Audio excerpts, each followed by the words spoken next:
Hello there, it's Steve here from Sci-Fi Funk, and today we are going to be starting a 20-part series on modular synthesis. This one is just an introduction to explain what is modular synthesis. Well, you're looking here at a modular setup. The sound source for this is all coming from AJH SYNTH, and it's based on a Minimoog from years ago, and they sound just wonderful. Now, each of these modules, which you get separately, you can build up however you like, can be connected however you like.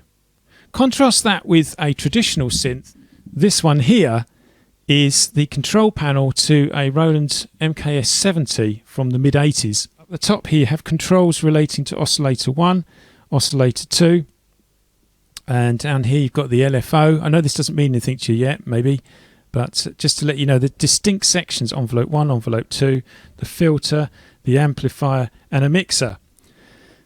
You can't change that. You can't change that configuration. But here, by plugging in different, I just need to zoom in on this, but by plugging in different patch cords to different places, you can change the way that the synth is configured and therefore come up with some very interesting sounds in their own right.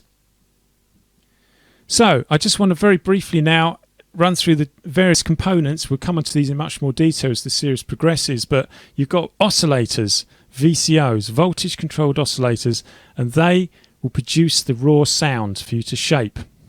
You have filters here and here, two different types. They will shape in terms of the harmonics. It's a bit like a glorified graphic equalizer. It'll allow, when you open up the filter, it will allow the high frequencies through. When you close it down, it will take it down. It's a bit more than that, but anyway, that's the essence of that.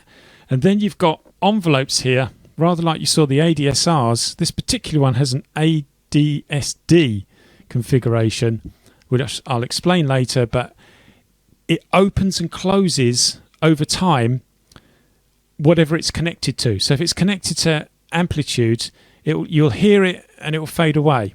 So a very quick example would be if you open and close it quickly, you'll get a dub sound from it.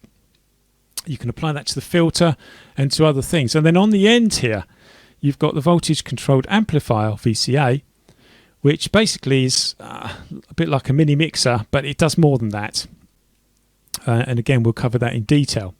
There are extras that you can purchase. These are kind of, excluding that one there, these are kind of the basic units going 1, 2, 3, 4 along there that you have to have at a minimum. You would also have to have a MIDI to CV converter. This one's excellent, from Kenton, in order so that when you play a note on the keyboard, I don't know if that came through, then it will convert that to control voltage and it will allow the correct note to play on this device. This particular one is very programmable, and we'll cover it in detail, more detail later on. You need something like this. I'll go into detail later. The other things that you get on a rack unit will be patch bays like here, which are 4 in, 1 out. They're just like a very crude mixer.